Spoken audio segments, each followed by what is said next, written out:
Glad to welcome you to the Employee Feedback course. And the traditional first class is held in an open format.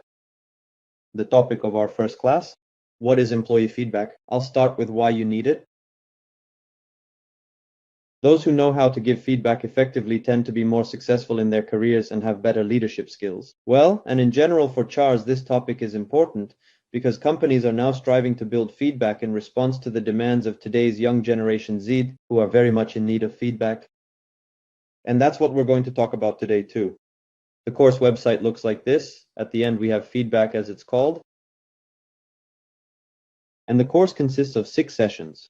Today, we're going to talk about what employee feedback is. In the second session, we'll break down what gets in the way of giving feedback and how to deal with it. In the third session, we'll talk about how to separate feedback from employee evaluations within performance. On the fourth, we'll discuss how to run feedback loops in a company. In session 5, we'll look at all sorts of feedback fly hacks. And on the 6th one, let's talk about recognizing achievements in the company as part of a feedback culture. That's the kind of course we're on. In today's class, we'll talk about topics like this.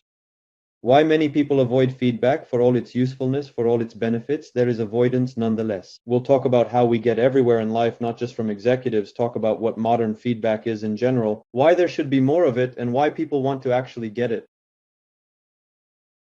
Let's talk about the role of the manager and the impact on performance. Let's discuss why feedback is very important to Generation Z. And let's look at a couple tools that we're going to have in this course. We're going to have different tools that will get you closer to having good feedback in the company. That's the plan for today. In case we haven't met, my name is Mike Pritula. The companies I worked for, here is a complete list. In terms of feedback, I got to know it in detail in the 2010th and further in the 2011th year. When I did my coaching training, I started working more closely with my team, holding more frequent one-to meetings and giving more detailed feedback. And then working in other companies, I continued to practice it. In working by relying on global best practices, here's a list of those practices.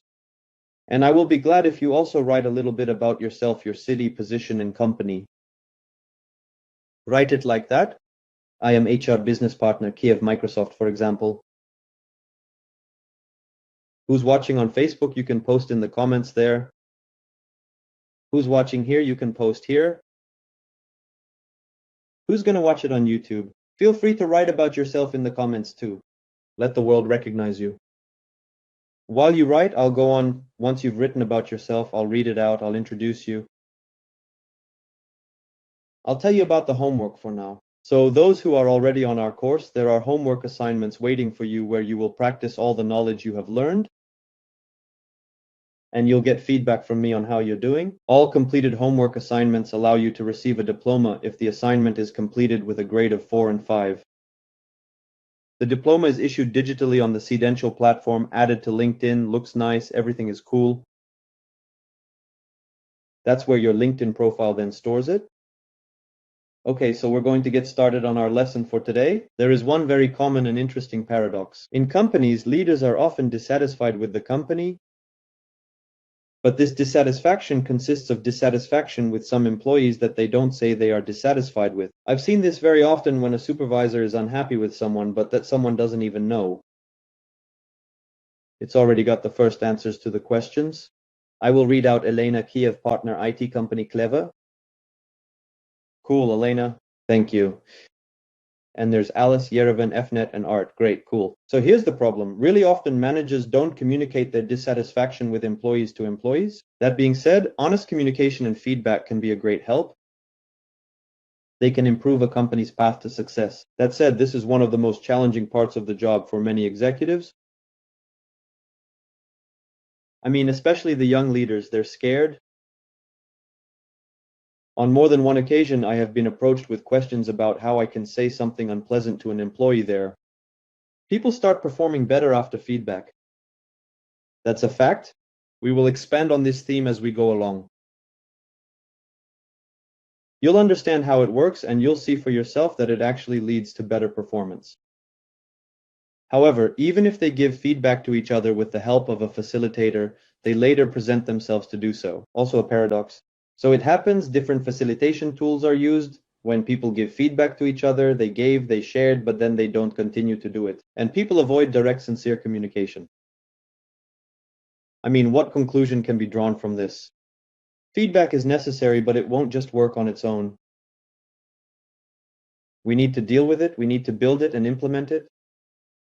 Okay, here we have one more answer. HR Director of KPL Company, Atirau City, Kazakhstan. That's cool. Thank you.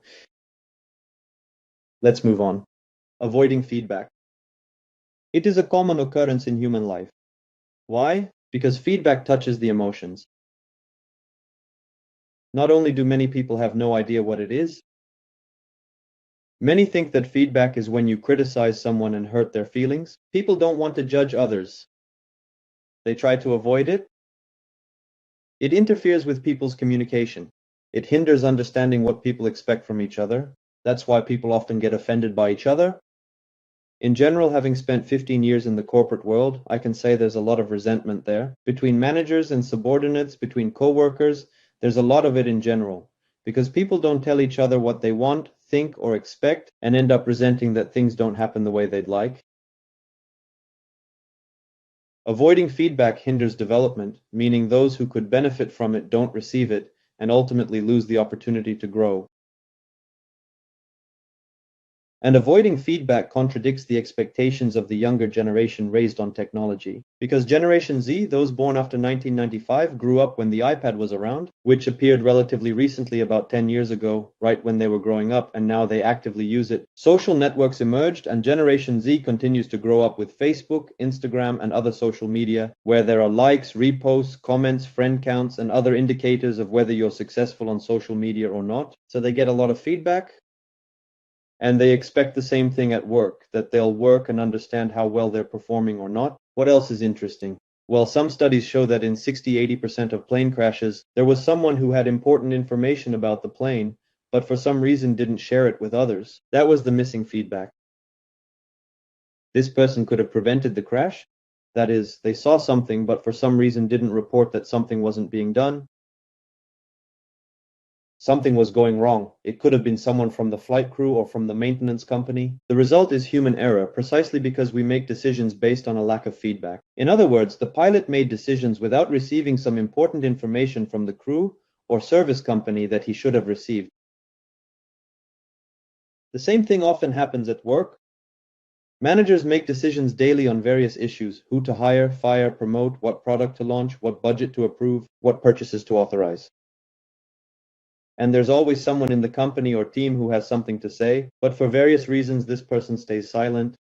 As a result, the manager doesn't get all the information and makes a worse decision. And now my question to you is this. We've already done the introductions. Now a question for today's webinar. I'm going to ask you to answer honestly.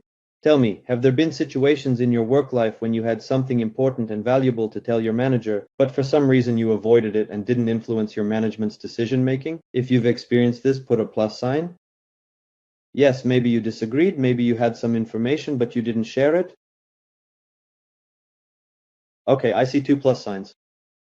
I've had that happen, especially early in my career when I didn't feel competent, experienced, or important enough. I kept quiet about some things. Yes, of course, it happened several times, or maybe I did speak up, but very modestly and quietly, and I wasn't heard. Yeah, I see you've had that too. This is all a lack of feedback. So as we can see in the world and in business, it's a minus. A minus that people don't tell each other what needs to be said. What else do scientists say? Psychologists say that often people don't give feedback because one of them, the one who should receive it, is afraid to get feedback. And if the receiver is afraid to get feedback, the sender will also experience that fear. Conversely, if the receiver has a positive attitude towards feedback and shows it, it's easier for the sender to give it. Scientists proved this after MRI brain scans, comparing the relationships of 2 people giving each other feedback.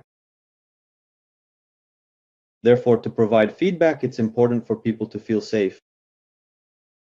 You see, feedback isn't just about technique because, well, there is a simple technique to feedback. For example, the sandwich technique. Say something good, say something bad, say something good. But feedback doesn't work that way. Like, we recommended someone to give it like this, and people immediately started giving it. Feedback is a much deeper process. So we also have Galina joining us and BP, Urea Farm from Kharkiv City. Gruta Galina. Pharmaceutical companies, there's a lot of hope for you right now. That's why we support you in every way possible. Let's move on. That said, we live in a world where there's a lot of feedback, not because people feel incompetent, but because it's become necessary. Yeah, it happens. So we now live in a digital world where feedback is everywhere, and in fact, it's becoming the norm for us. We often rely on it ourselves when making different decisions and choices. It's Black Friday week right now. You're buying some products, I'm buying some products. And of course, you look at reviews of these products on various sites like Amazon, eBay, and others. You look at what people write about these products and you make a decision. You're using feedback, or you ask your friends. Dear friends, can you recommend a robot vacuum cleaner? You post on Facebook, you get feedback, and you make a decision. Choosing hotels is the same thing. Booking, Airbnb, you read reviews. You search on Google Maps for a nearby restaurant when you're in Barcelona or somewhere else, and you look at what reviews this restaurant has. Should I eat at this restaurant? Not just restaurants, but also auto repair shops. You look for reviews about them or other things. We often look at social media too, how many reviews a brand has, how many likes a person has. When choosing which app to install, we read reviews, like for computer games. And you're also frequently evaluated in life. If you use taxis and car sharing services, you're rated in Uber, you have a rating. It's feedback given to you by drivers. If you have auto or life insurance, you also have a rating. You'll be quoted a higher price.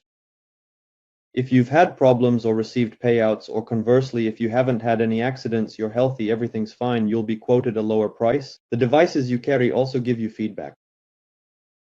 For example, the Apple Watch constantly tells you your heart rate, sleep, steps, and activity. You need to breathe. You need to stand. Your phone does the same thing. Apple, Android, steps, activity, usage count. Recently, my phone told me I used it 46% less last week than before. I thought, how cool. I must have overcome some kind of addiction. That's good. I was glad I had more time for other things. Banks also give you feedback, directly or indirectly. But I'm not going to talk about credit ratings. Just the cashback you get, expense or income statistics. Many banks now show this. How much money came in last month, or how much you spent on restaurants or sporting goods. Please share more examples from your life when you receive feedback. Maybe there's something specific to you that I've forgotten. Write down where else we get feedback in life. Looking at everything on the screen, I can honestly say that for me personally, it's not just very useful, it's even critically important. I do make a lot of decisions based on the feedback I get from these sources. I'm sure I could add another half if I sat and thought for a few more hours. So in my life, digital feedback is extremely useful and important to me. It improves my life, makes my decisions better, I make fewer mistakes, I save money. I haven't mentioned advice here yet.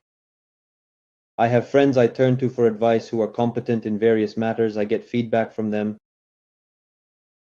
I ask a friend, please advise me, for example, what audio speakers should I choose or what kind of tires? I recently ordered winter tires. A friend of mine recommended a store. I went in and the price was 10% lower than the lowest I had found before. There was also some cashback, a loyalty program. In short, I got great conditions. That's also feedback I received. So we conclude that feedback is very useful in our lives. So what is feedback? Now we move on to the correct understanding. And here's another answer to the previous question. Google Photos reminds you of the highlights of past experiences. Like, remember you were in Paris 1 year ago? Yes, that's right, Lena, thank you. By the way, the new version of the iPhone operating system does this too. There's even a special widget for it, I use it too. So what is feedback? Feedback is information about past actions that is used to guide future actions. For example, someone bought something earlier, reported on it, and I make my decisions based on that information. The movement of information from the past to the future is called a feedback loop or cycle. There's information, a decision, and adjustment based on this information. There are results, which is new information. and so the cycle can repeat over and over. And thus, each time the decision gets better and better. And again, what is feedback? Feedback is providing people with information about how they performed in terms of outcomes, events, incidents, and significant behaviors. This is where many employees and managers have a logical question. Isn't it obvious to the employee how they did last week? Why would an employee need to be told information about how they acted? It's obvious, they should be able to understand. And usually in a company, the more experienced and qualified the employee, the higher paid, it's commonly believed that such an employee should realize and be able to evaluate themselves. But that's not the case. It's usually the opposite. The more highly skilled an employee is, the more they need feedback because it will make them even more effective. I don't know of any athlete, for example, or great athlete who achieved everything on their own without a coach, without feedback. And the more renowned the athlete, the higher ranking, the more they achieve, the more people around them giving feedback. There's a demanding doctor giving a lot of health feedback. There's a coach giving feedback on their training, and there are some mental coaches and so on. The question is, what does serious behavior mean? By serious behavior, it means that the person behaved either very badly or very well. That is something extraordinary. You can call it extraordinary behavior or atypical. Let's move on. It's very important to understand that not all feedback is created equal. Feedback is information. Information can be used incorrectly. Information can be used to make a person feel ashamed and guilty, and there's nothing positive about that. So that kind of feedback is negative and useless. And if someone has experience with this kind of feedback, it's almost guaranteed the person will avoid it. And both the one who gives it and the one who receives it will likely avoid it. Conversely, feedback is positive and useful when it addresses both successes and failures well, when any failure is seen as an opportunity to improve something. Therefore, the right approach to feedback is a positive one, where any mistakes are seen as opportunities to learn, and many successful companies have a very positive attitude towards mistakes. For example, Spotify is a well-known online music streaming service, right? They treat mistakes very well there.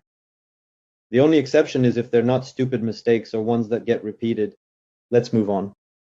So feedback is very important for learning or change. Nowadays, many companies are interested in implementing some kind of business change. Companies are interested in employee training. Without feedback, it's impossible to learn or change. When you're learning to do something, the coach gives you feedback and you change your approach, which leads you to results. That's how the feedback loop closes. That's how you improve. For example, if you're playing tennis, you take a racket, you don't know anything, they serve you the ball, you somehow hit it back. The coach says, hold the racket straighter, higher, lower. Based on that feedback, you hit the next ball differently and the result is better. The coach says, now try it like this, you try it. An even better result. And that's the feedback loop, information, adjustment, information on the result. This cycle repeats many times. The more times the cycle is repeated, the better you perform. So it's useful for learning and change. And conversely, if you do something and don't get feedback, you're likely to repeat your mistake multiple times. Yes, you can learn from your mistakes, you can try to draw some conclusions, but it's much harder than when you have someone giving you feedback. Let's move on. The more correct feedback we receive, the more we want. That's how any gamification works, by the way. It's very popular now, both in business and with employees, to apply gamification. That is, introducing a playful element, creating quick feedback loops, which maintains engagement. For example, you buy something, you're credited with points, you want more points, that's feedback.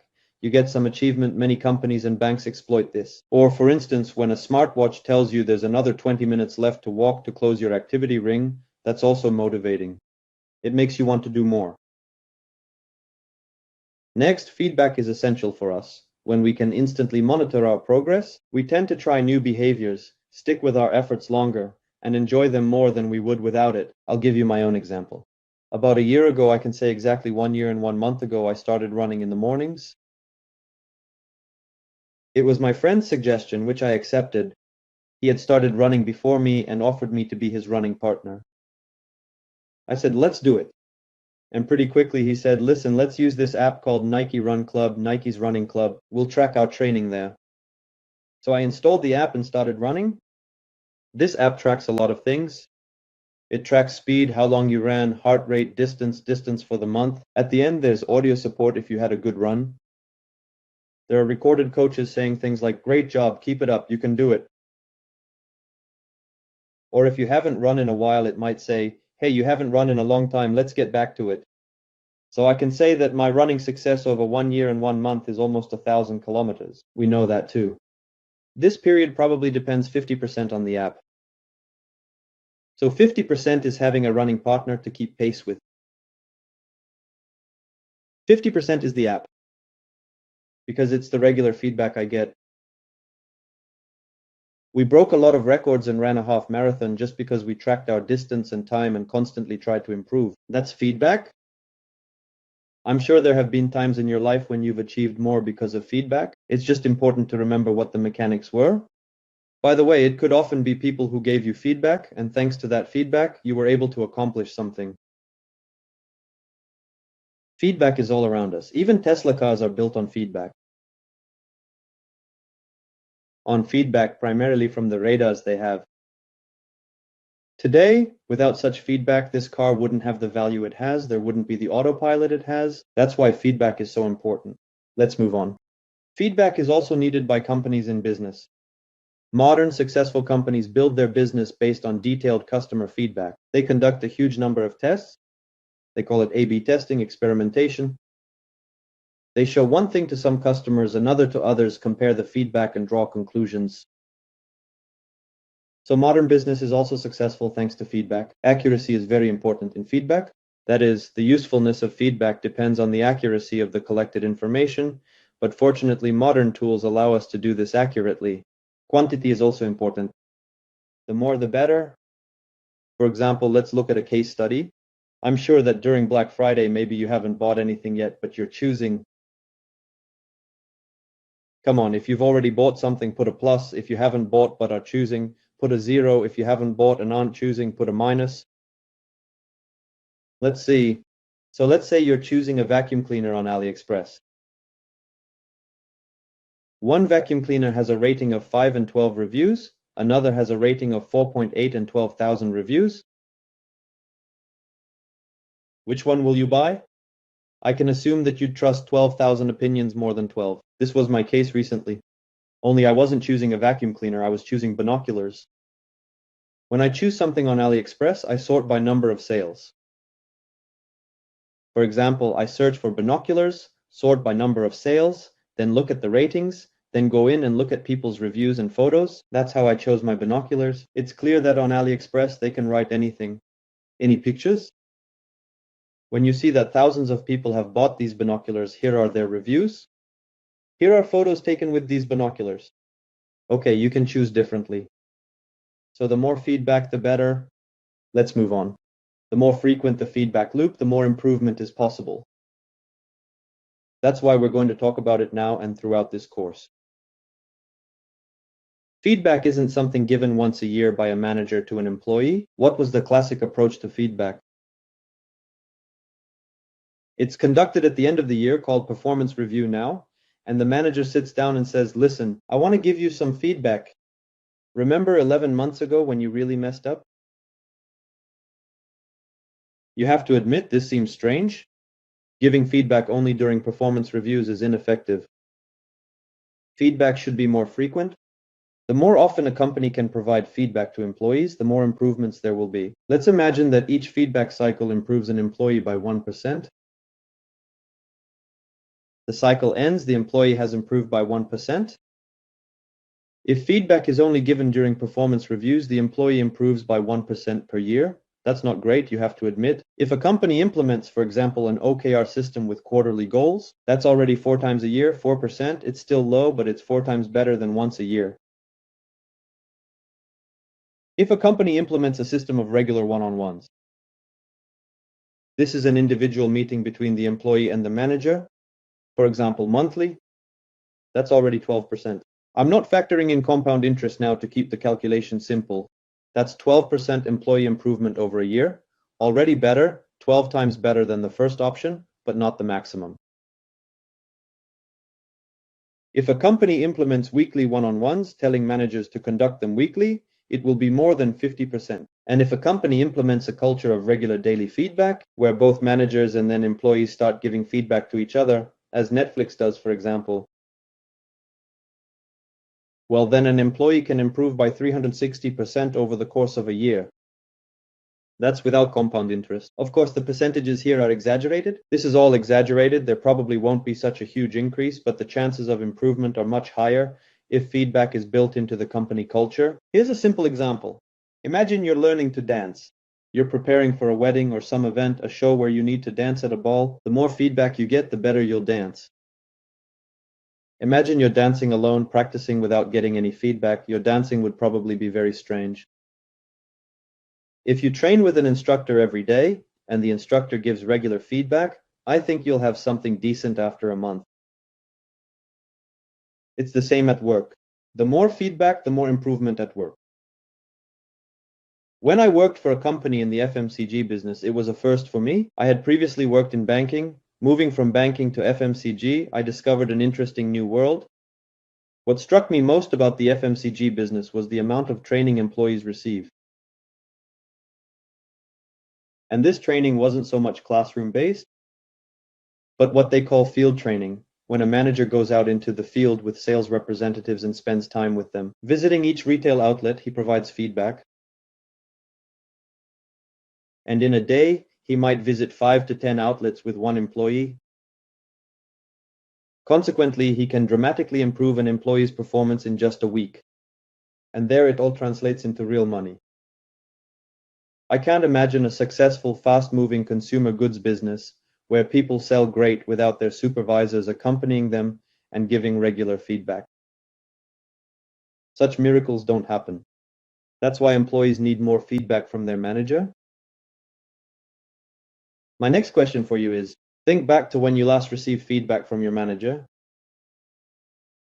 Write down how many days ago it was. Please share with us when you last received feedback from a manager 1 hour ago. Oh, that's great. If, of course, it wasn't a year ago before that, it's 1 hour ago, and it was also recent before that, then that's really cool. About 2 weeks ago, before that a month ago, and before that almost a year ago. It's been a while. Yes, you see, not everyone gets it that often. It's so frequent. Who is the source of feedback at work? It's important to understand, at the end of each day, and at the beginning of every workday, we get feedback. Great. That's wonderful. Here's another answer, 2 weeks ago. Yes, it's important to realize that few employees in a company receive feedback at work. That is, only some employees may receive feedback not from their supervisors, but, for example, from customers, or in sales reports, complaints, or about bugs in program code. But most employees have no way to get feedback from any system or anything other than their supervisor, and even those who do get feedback don't always receive it.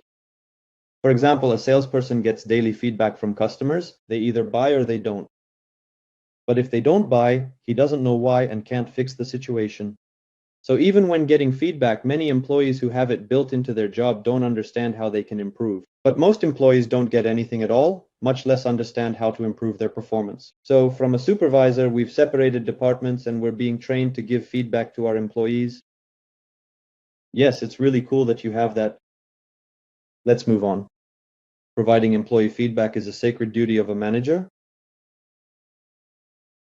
The manager knows, and quite often only he knows, exactly what's required to improve results. So not giving this information to an employee is practically a dereliction of duty, you could say.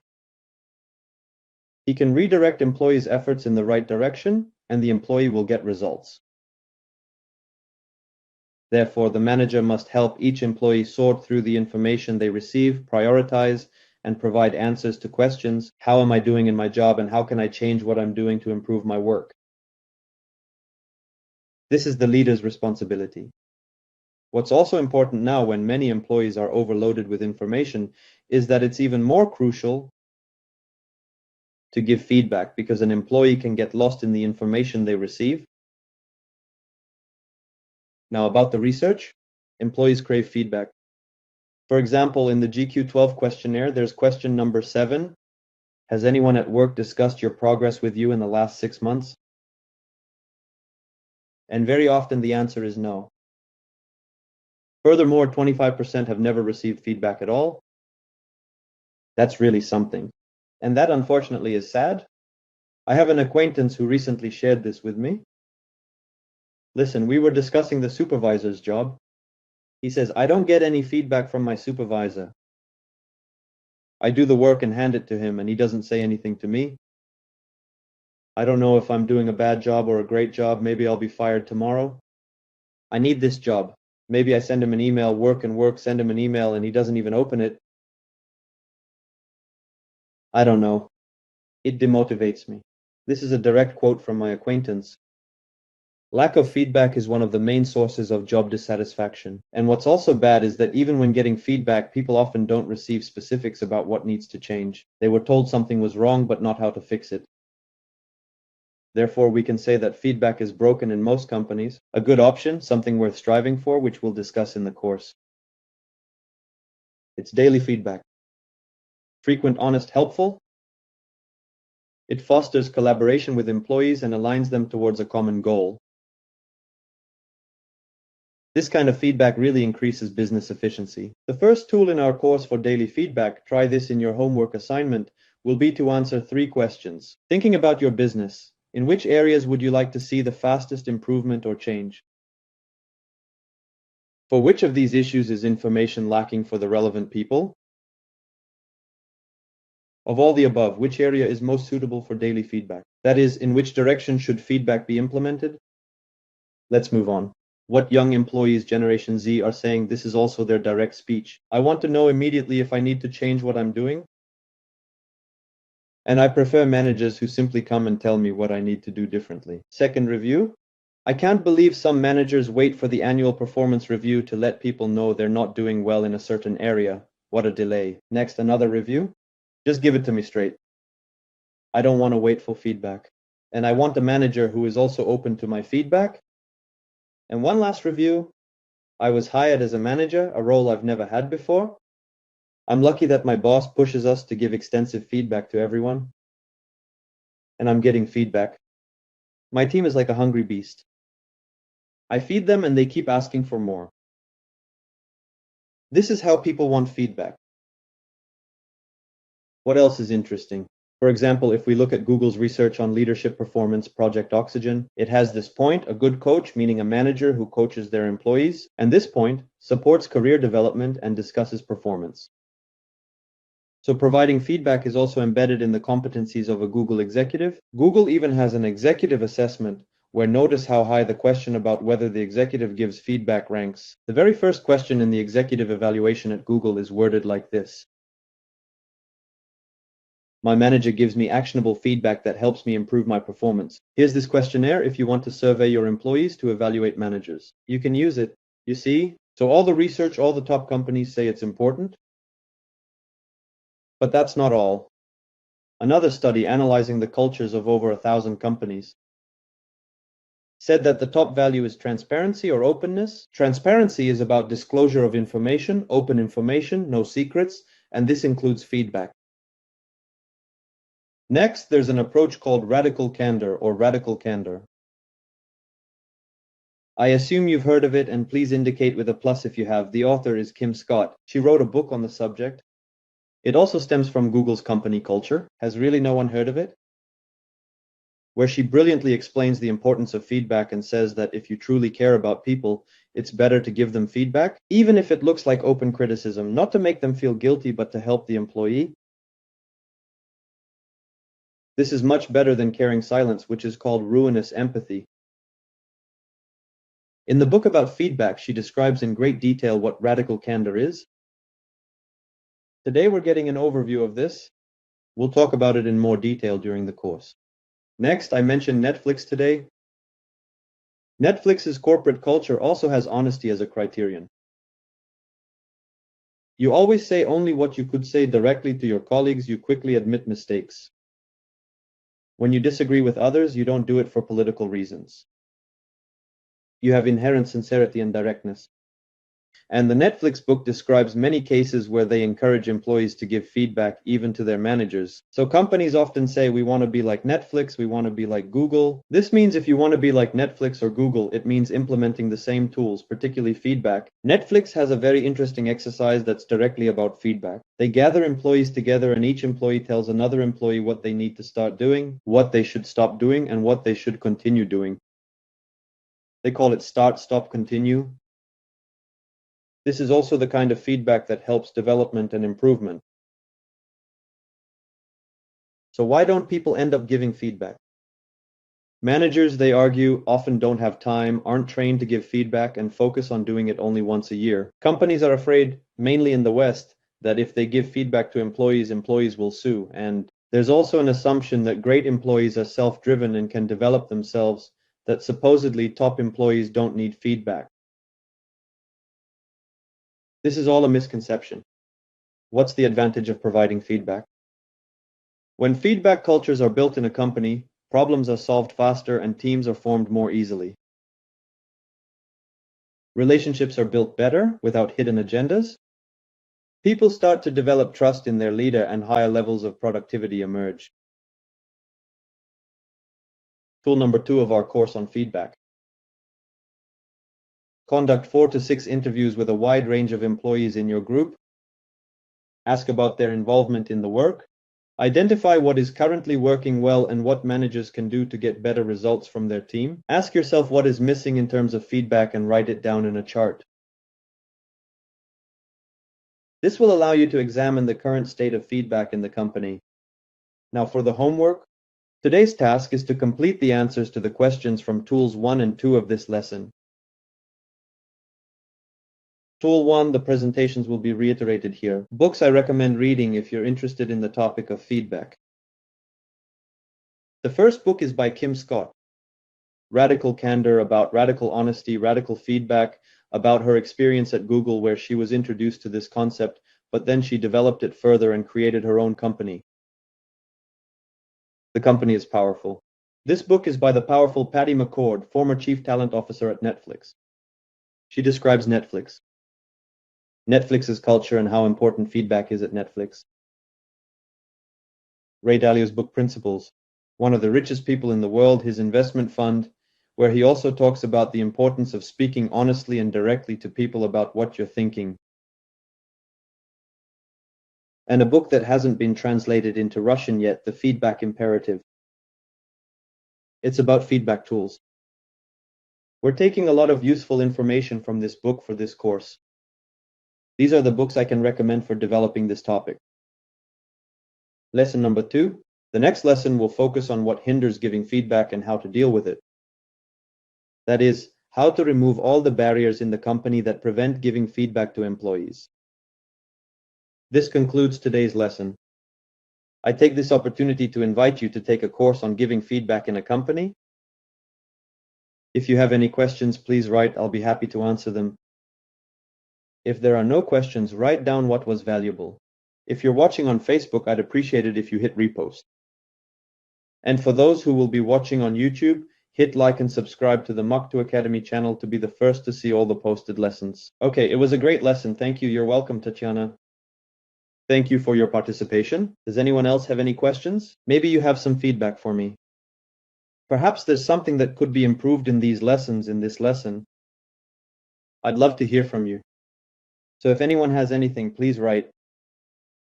If you want the presentation, write in the My Academy Telegram chat and I'll post it. Question: how to buy all the courses you want without going broke? That's a good question. We do indeed sometimes have people buying many courses at once. So how not to go broke? I think it's an investment, and it's probably hard to go broke on investments. People don't usually talk about investments that way. If there's an opportunity to invest, you should invest. All investments in education pay off. Benjamin Franklin said that investments in learning yield the highest interest. Intriguing for the future, I don't yet know how to set up processes in the company so that feedback is not daily but at least monthly.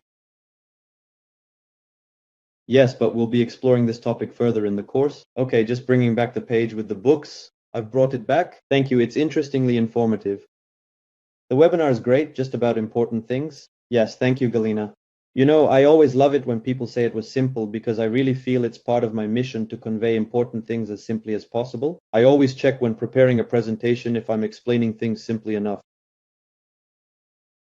If I see it's complicated, I try to simplify. I don't like confusing people, especially in training. Okay, that's right. You just want everything at once, not knowing what to choose first. We need to address tasks too. If students come to me not knowing which course to take, I ask what their immediate priorities are. And you should first take the course that helps address those immediate priorities. Another question. Another question. Why do you think feedback is frequent at the beginning of an employee's journey in a company? And the longer an employee is with the company, the less frequent the feedback becomes. Consequently, when managers burn out, it's not given attention. Yes, good point, by the way. Indeed, companies sometimes see that an employee really needs feedback in the early stages, and it seems like it's not needed later. Well, they think you've already managed. It's human nature to relax a little.